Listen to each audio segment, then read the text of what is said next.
没有让我失望，不过这种程度还是挡不住他多久。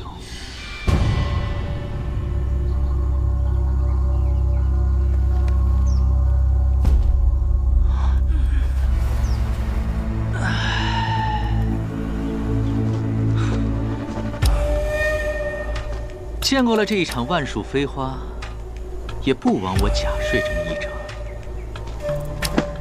无心师弟，师兄，好久不见。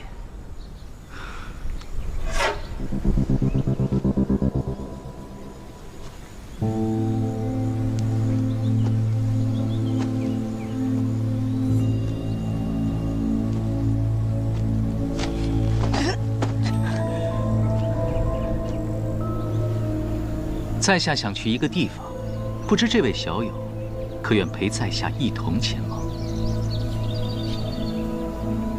不行。口是心非。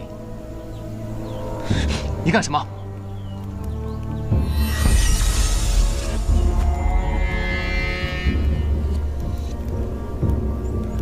什么意思啊？看来这位小友也愿意一同前往，真是太好了。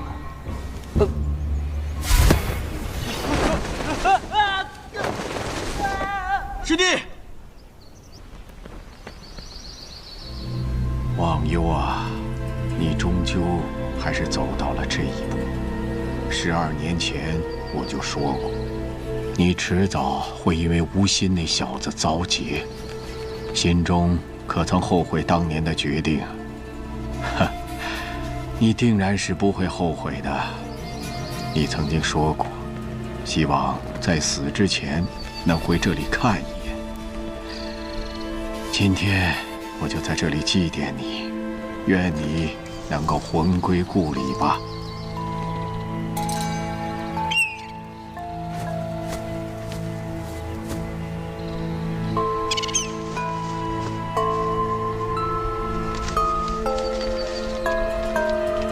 小色，咱们师徒也该见一面了。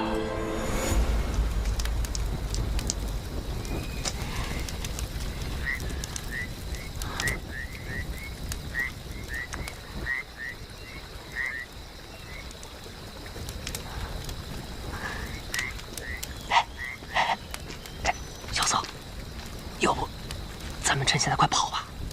好啊，祝你好运。哎，那你怎么不跑啊？你也看见他的轻功了，你觉得咱俩跑得过他吗？那我们就把他打晕了再跑。好啊，祝你成功。哎，那打也不行，跑也不行，堂堂7尺男儿，需要在这里做人质啊！我没说不能跑，但要找一个跑了之后能生存的地方。这荒无人烟，什么都没有，你又身负重伤，万一迷路了，咱们俩都得祭天。你这个德行啊，还真想不到你就是雷轰的弟子。你知道我师父？当然了，当年的雷门4杰之一，虽说是外门弟子，但年纪轻轻就凭借残本，还原出了早已失传的火灼之术。鼎盛之时，名声犹在如今的门主雷千虎之上。我师父很少跟我讲起关于他的事情，他总是喜欢一个人待着，要么看天，要么就看花。哎，你还知道多少关于我师父的事？都跟我说说呗。据说，雷门先祖曾举行封刀挂剑的仪式，立志要摒弃这武林中最常用的2种兵器，从而专注火器研制，走上了完全不同的道路，名震江湖。可你师父违背祖训，改练剑，并融合了雷门火药，打造了一柄纱布剑。剑出之时，雷声炸响，火光滔天。他凭借此剑行走江湖，名声在外。最后败在了雪月剑仙李寒一的手上，从此销声匿迹。有人说他是回了雷家堡闭关，号称不入剑仙永不出关；还有人说他因违背祖训，被门主雷千虎逐出雷门。那些都是谣传罢了，我师父才没被逐出雷门呢。他只是……不方便说就不用说了。我对雷门的隐秘不感兴趣，只要他没有被逐出雷门就好。听你的语气，你还认识我师父？不认识。那你怎么听说他的事像松了一口气的样子？他若是被逐出雷门，雪月城也好，雷家堡也罢，谁来帮他那个丢了纱布剑的傻徒弟还钱啊？你说来说去，你就是为了那500两银子啊！哎，不对，你刚刚说什么？还钱？不，前面那句。丢了纱布剑的傻徒弟。纱布剑？哎呦，完了！我怎么能把纱布剑给弄丢了呢？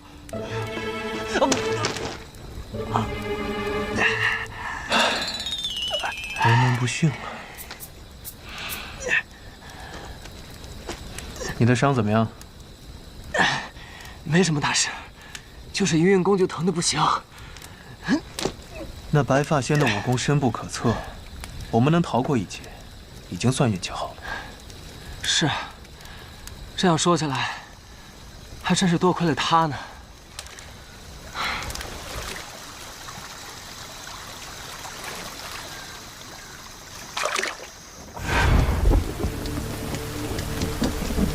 他们杀了我阿弟，我要把他们都杀了！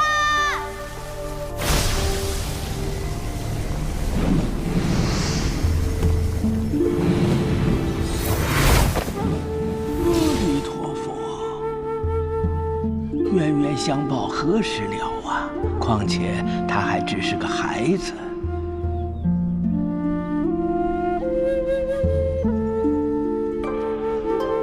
阿弥陀佛。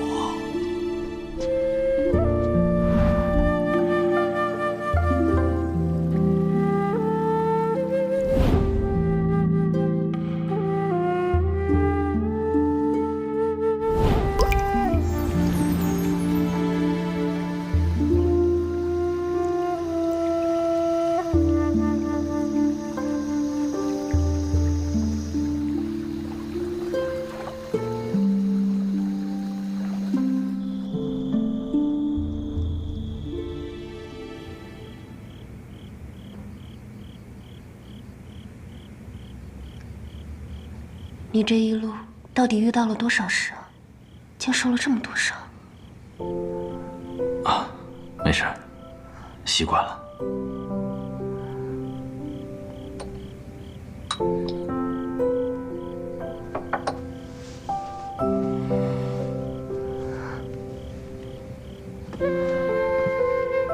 啊，无禅师傅在那儿。关于吴昕，我还有一些问题想问他。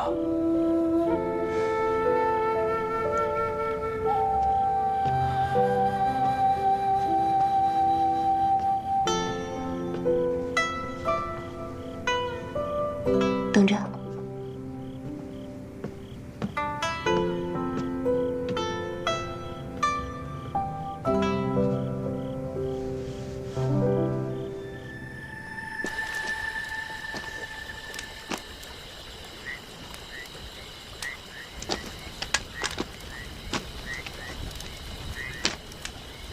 我看过一本书，上面说世上有神人，脚踏云雾，身着白衣，引路西风，能御风千里而行，与日月同老。说的就是他这样的吗？我也从未见过如此的轻功，真的就像御风而行一样，而且跑了那么久，也不见半分疲态，真是不可思议。我们身为人质，却在这夸赞他，你说他听到之后会作何感想？二位小友，可不是我的人质。在下方才说了，想请二位同我去一个地方。马超上那么多人，你为何偏偏挑中我们2人？无非就是看中一个不会武功，一个身负重伤罢了。哦，身负重伤，在下不才，愿为小友效劳。你要替我疗伤？这一路还要靠2位多多相助，疗伤这小事，何足挂齿啊！不，这还是算了吧。小友被白发仙的真气所伤，若是一运功，2股真气再次相冲，势必会伤上加伤。在下这就帮你将那道真气逼出。世上竟真有如此神奇的情况！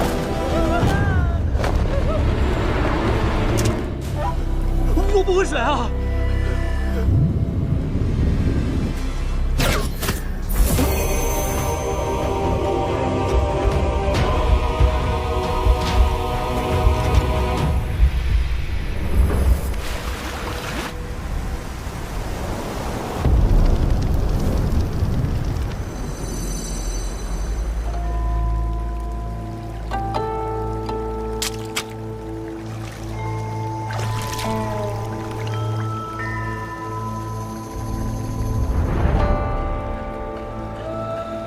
什么功夫，竟能让他人也凌波虚动？这与我无关，是他自己。没误解自己。老和尚说世间有人心有玲珑，可与自然相合，倒真没有骗我。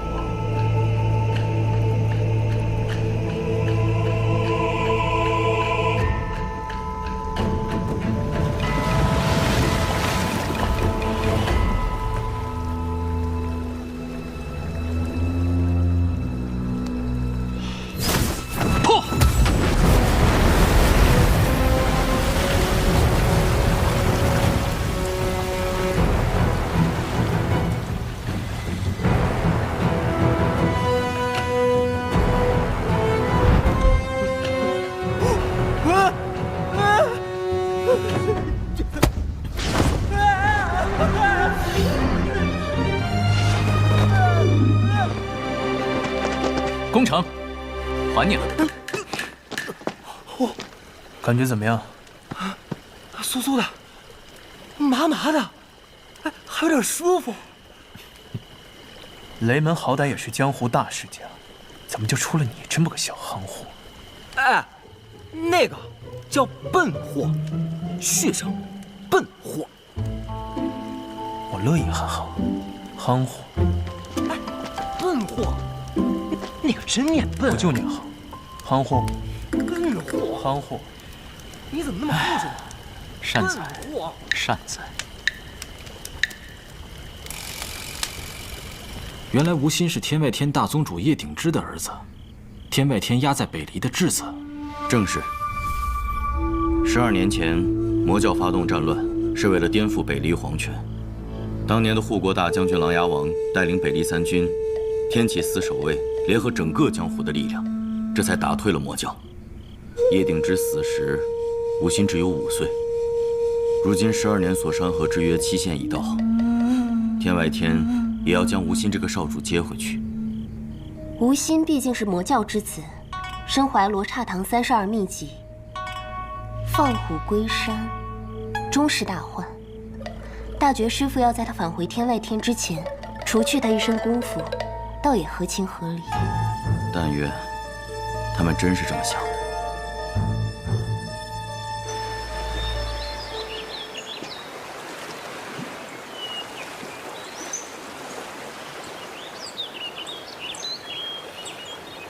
为什么要帮我们？在下方才不是说了，我想去一个地方，需要2位陪行。疗伤之事，不过举手之劳。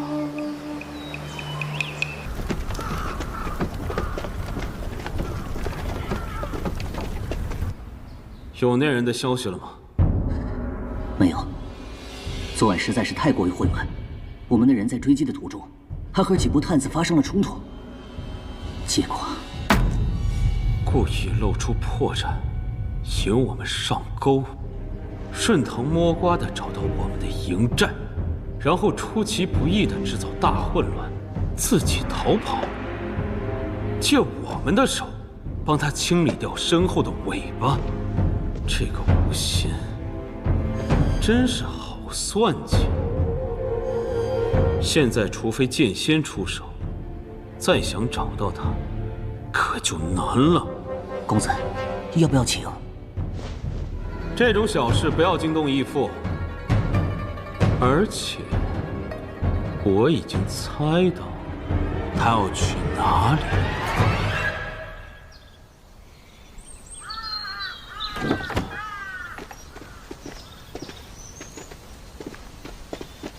有人吗？有人吗？你还说我们没走错，这分明就是一家北离的客栈。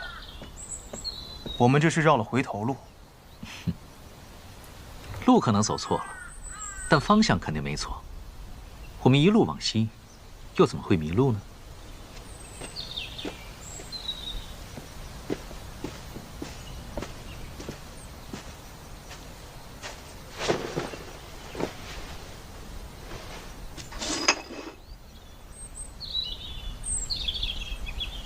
这是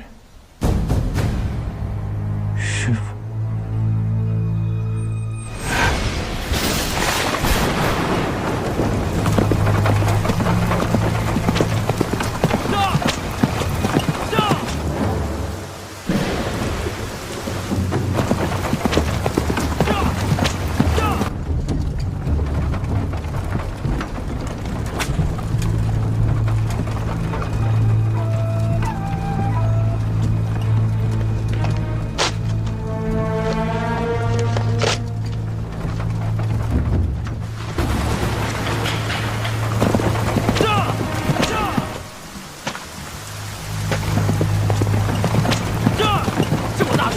真是见了鬼了！杀！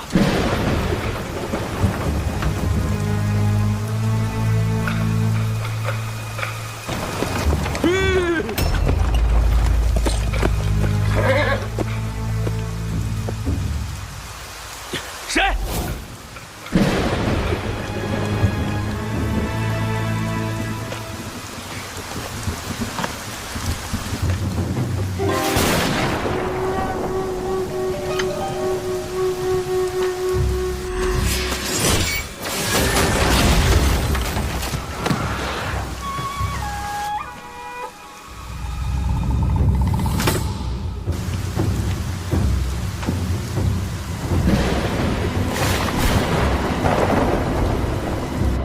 什么人来杀你的？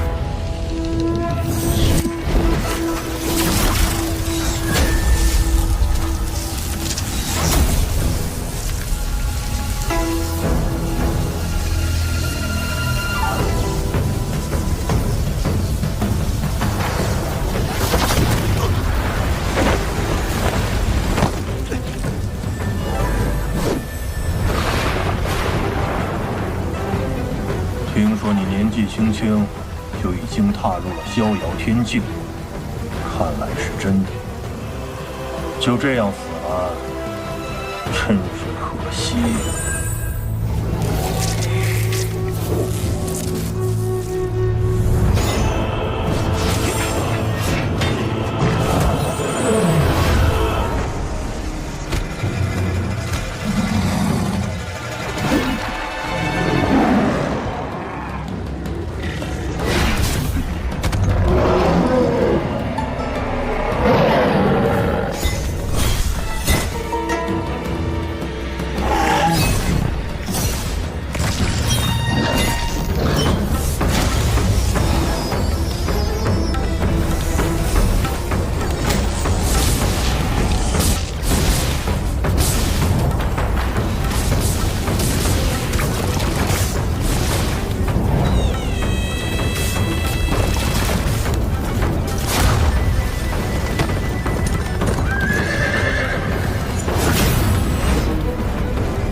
萧瑟，这地方太破，根本就没法住人啊！眼见就要天黑了，不如我们今晚就打扫一下，在这里歇歇吧。啊？你刚刚不是跟我说，这客栈出现了突兀，事出反常必有妖，让我们赶紧上路吗？我改主意了。萧瑟，你说呢？我没意见。嗯。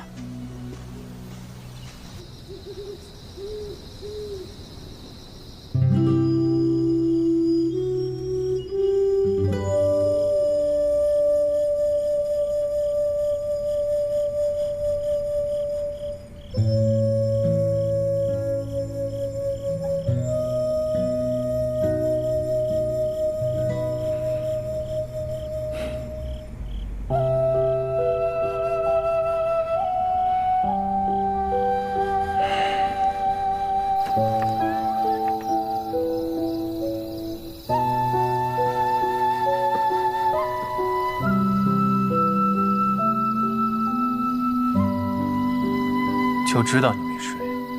白天那个记号是江湖白晓生的吧？你是他的弟子？算是吧。怪不得你知道这么多江湖的事。我叫老和尚倒是跟我说过，白晓生的确有个姓萧的弟子。管好你自己的事。这句话原封不动地还给你，萧老板，记得天亮之前要回来哟。真记仇啊！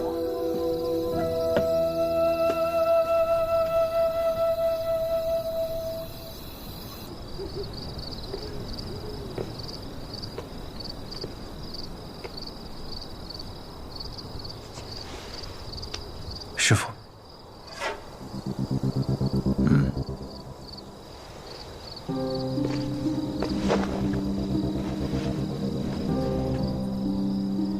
你要去雪月城？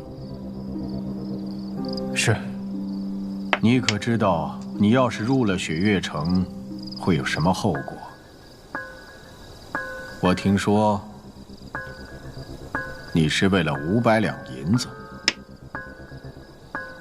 师父不愧是人称白晓生，这都查得到。只是为了500两银子？毕竟事关银子的事都是大事。哦，是500两银子，这可不是个小数目。雪月城还得起？他们还不起，不过我相信他们会很乐意帮我去讨这笔银子。他们的确会很乐意，不光是他们，任何一个江湖大势力都很乐意帮你去讨这500两银子。只不过，能拿到这笔银子的人不止我一个。我知道，你是最不占优势的一个。有些事嘛，总得去争一争，不试一下又怎么知道结果呢？若是争不到，你会死。我已经死过一次了，不是吗？剑仙出手都没能取我性命。你不用试探了。那日废了你的武功，又将我重伤的人是谁？我已经知道了。可是怒剑仙严战天，难道是孤剑仙骆青阳？你别猜了，有些事情决定了放下，就别再想拾起来了。不就是500两银子吗？和性命相比，孰轻孰重？你自己掂量吧。看来师父是真的不看好我了。那师父觉得，这500两银子谁能拿到？白王萧崇，赤王萧影。我看好的人是永安王萧楚河。而不是雪落山庄的萧瑟。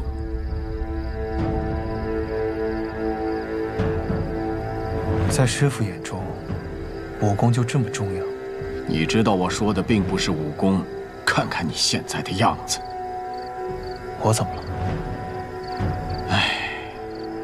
好胜人，耻闻过，逞辩己，炫聪明，立威严，自强臂，此六者，君上之弊也。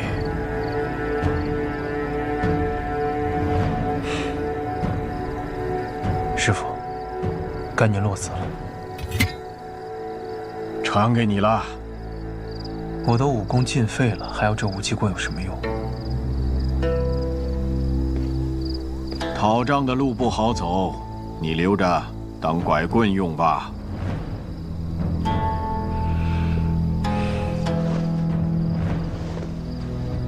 多谢师傅。师傅，弟子还有一事不明，请师傅指教。说吧。弟子要去鱼师，路该怎么走？你迷路了？是啊。师傅，这不好笑。我还以为你是故意带着那两个小子来这里找死。找死？这里向西30里有一座城。什么城？木梁城。我没听错吧？没想到啊，居然误打误撞的来到了这里。萧瑟，你怎么一点反应都没有呢？我应该有什么反应？这天下4城，北天启，南雪月，东无双，西木梁，这个都是与雪月城齐名的江湖名城啊！我一定要去见识一下。一座没人住的鬼城，有什么好见识的？你怎么能这么说呢？这江湖上谁人不知，木梁城中住着一个人，而就是因为这一个人，让木梁城成为了江湖4大名城之一。啊，这可是5大剑仙之一，孤剑仙洛青阳。孤剑仙洛青阳。啊！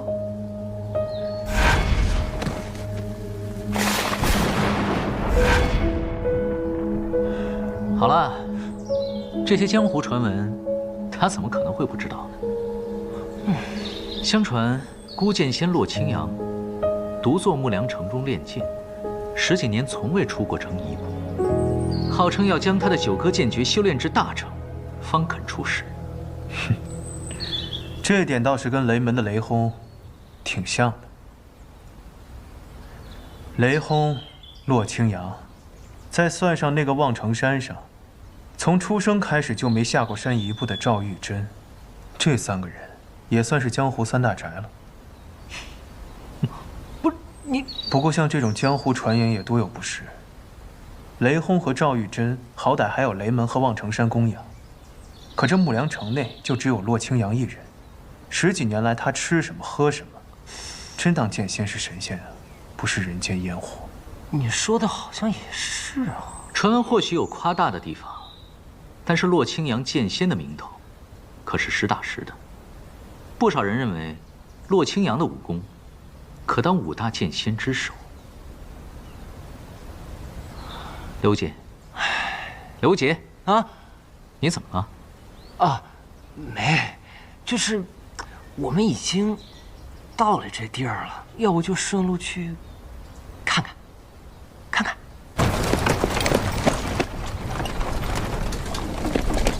大陈师傅，咱们还有多久到九龙门啊？快到了，上！天武帝萧绎于乱世之中挥剑而起，建国北离，后国祚延绵200余年，至明德帝一朝，国力强盛，四方来拜。明德帝有一子，名萧楚河，排行第6，天纵奇才，本是太子的最佳人选。然4年之前，明德帝胞弟琅琊王涉嫌谋反，被判斩刑。萧楚河当庭为其争辩，触怒龙颜，被贬为庶人，流放青州。太子之位悬而未决，朝中其余皇子争斗不断，使得朝局动荡，天下不安。而遭到流放的萧楚河却失了行踪，多年来下落不明。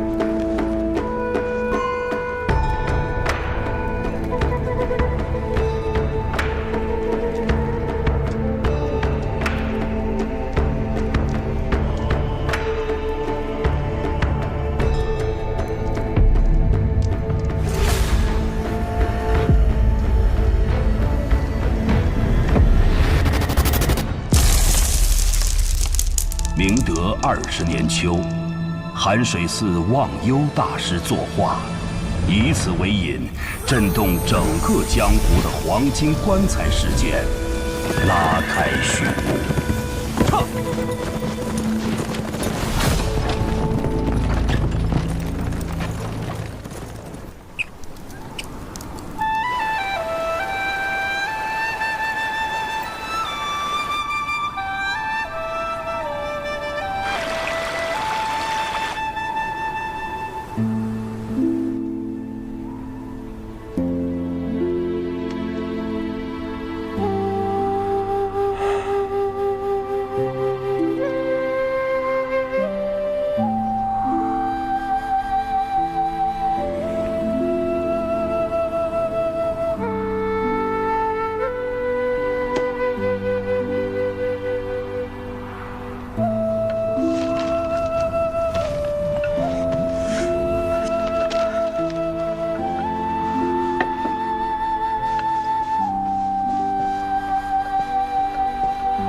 老板，您看，咱这雪乐山庄开了都快5年了，现在这连客房都在漏风。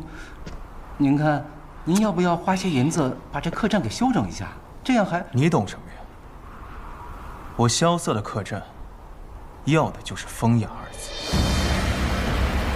咱们雪落山庄，背靠青山，面朝绿水。要是房间再多些颓败之感，那就更显风雅。这正是旅途中人所热衷的感觉。那是什么感觉？自然是在路上的感觉。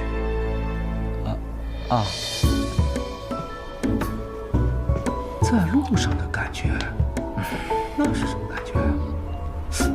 等等，老板不会想把客栈给卖了吧？这大雪都下了好几个月了，一个客人也没有。马上连工钱都发不出来了，等这客栈一卖，咱哥俩没钱没地方，岂不是沦落街头？哎，来，你想太多了。就算咱这客栈白送给人家，人家都觉得破。这再说了，这老板的境界，岂能是我们这一介俗人所能懂的？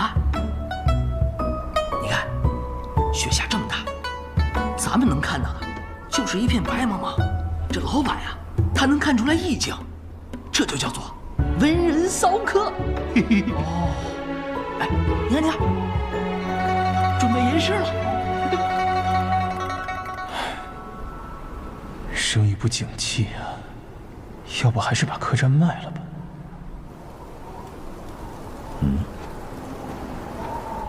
来客人了。哎，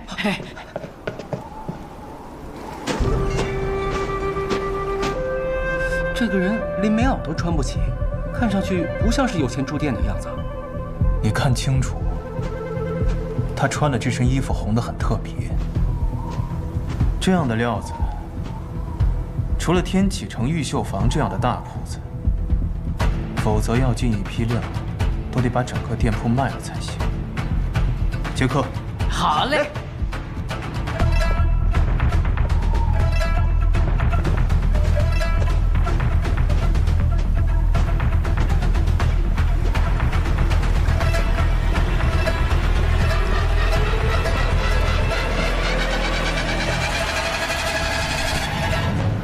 这位客官打尖还是住店？就这儿了。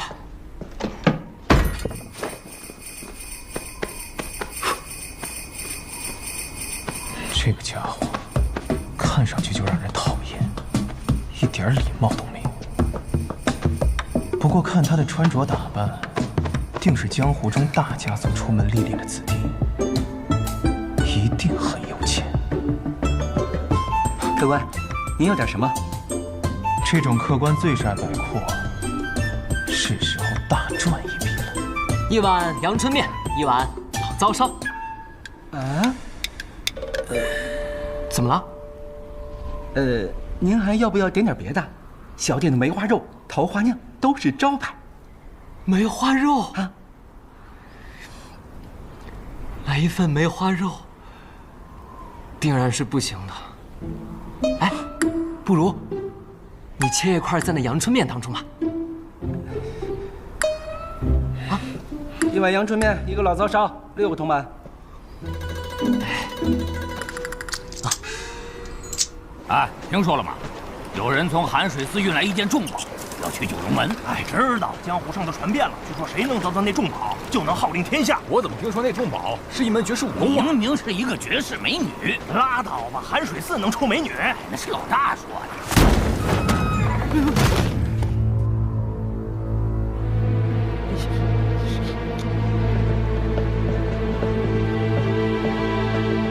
哎呀，哎，几位客官里边坐。起开！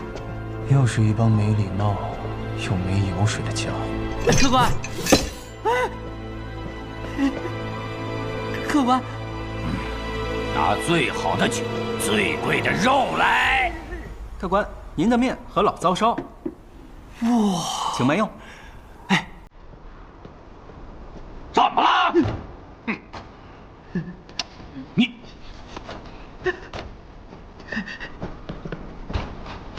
这几位客官，本店规矩，先收钱再上菜，所以各位到底是要几斤肉、几两酒，还是提前说好？你是谁啊？在下萧四谷，是这雪落山中的老板。哼，我没钱。哦，但是你一定有钱。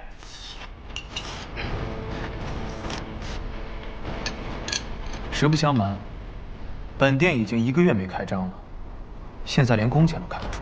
哼，我不管，就算你没钱，你身上这件裘皮大衣怎么也值110两银子。胡说！5花马，千金裘。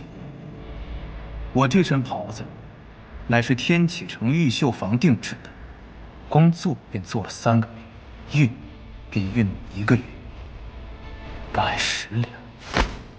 买5个袖子都不够。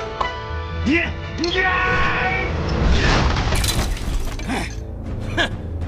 我说你小子，到底听没听懂我说话？2两银子。什么2两银子？我说这桌子2两银子。你小子，老子今天是来打劫的，不是来打奸的。给我来上好的酒，上好的肉，再把值钱的东西交出来，要不然我杀了你的人，烧了你的店。打劫啊！那我就不能不管了。你是谁？雷无杰。雷无杰，正是。雷无杰是谁？不知道啊。雷无杰谁啊？没听过。江湖中有这行人吗？我初涉江湖，你们自然不知道我的名字。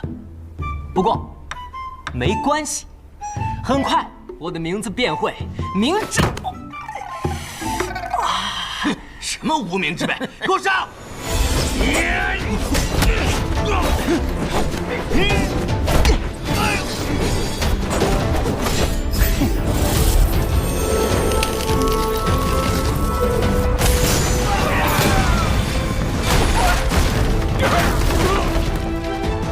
风刀挂镜，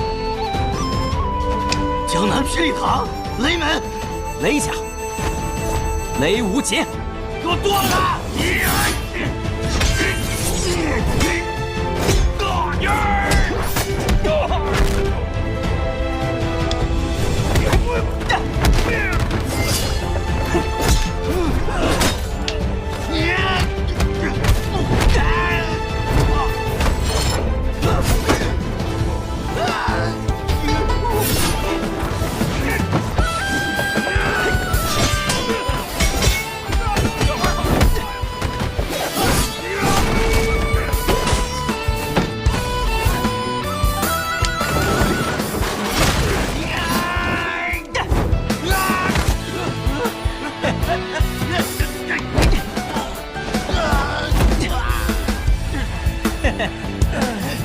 这可是我的无方拳法。当然，我还有更厉害的东西。少年梦逐浪如风，相信乾坤年轮，好坏曾遇伤痕，闯荡才算人生。狂曾见棱角激昂青春，才是我岁月风刃。天涯凌云尽所能，是你我并肩又一生。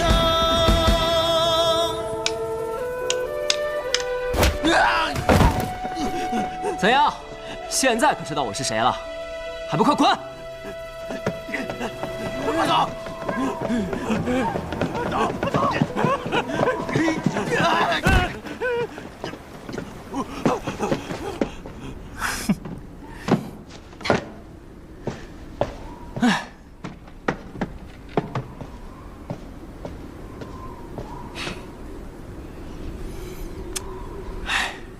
有道是大恩不言谢，路见不平拔刀相助，这些都是应该的，不用太客气了。我还急着赶路，还望后会有期。大恩不言谢，拔刀相助。那当然，哎，要不是我，那帮大汉早就砸了你的店，搞不好你们连命都没了。这难道不是大恩？你看看我这店，跟被砸了有什么两样？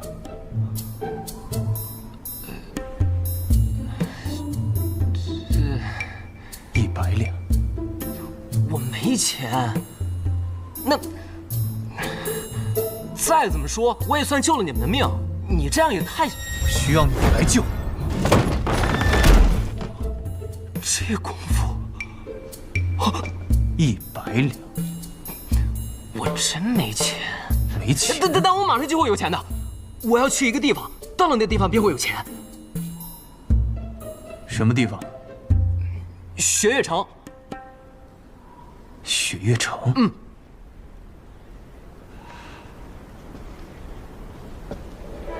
雪月城被尊为江湖第一城，其实是几大世家门派组成的联盟。江南霹雳堂就是其中之一。要想拿回该拿回的东西，雪月城也是我必须要去的一个地方。如果这个少年真的是去雪月城，那么以他的身份，从雪月城中拿出100两银子，自然不在话下。而且这个家伙似乎并不像在骗人，毕竟他怎么看，除了武功高强以外，简直就是一个傻子。可以。你去雪月城，我得跟你一起去。啊，完全没问题。还有啊，利息就算你500两吧。啊，500两。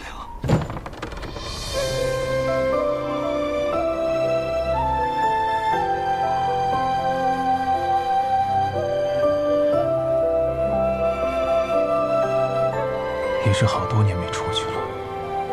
雪月城的几位城主，我们也该见面，聊一聊当年的事。绿蚁新醅酒，红泥小火炉。晚来天欲雪，能饮一杯无？兄台好雅兴，这酒我们可以喝，但马车上的东西你可得留下。哦。你们可知道这辆马车里头装的是什么？哼，不外乎金银财宝。你们这样说，倒也未尝不可。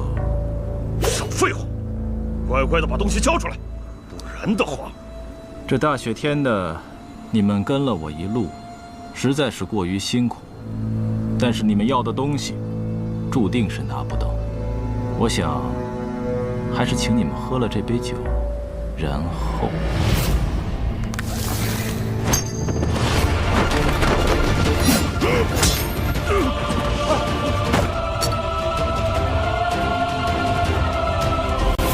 今日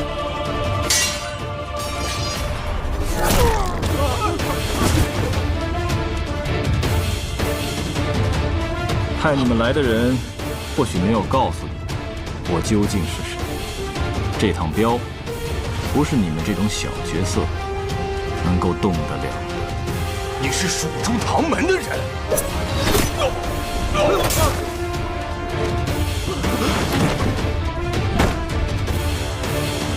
撤！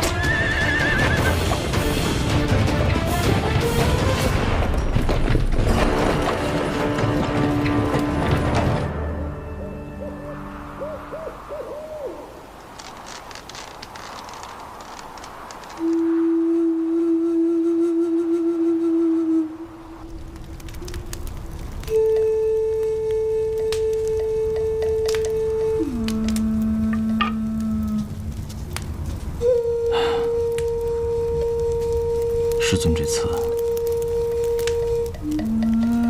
托运的是什么？这一路上竟引来这么多的高手。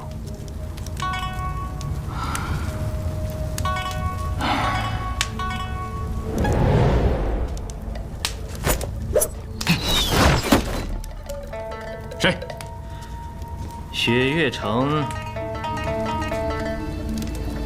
唐莲。你知道我的名字？我们还会再见的。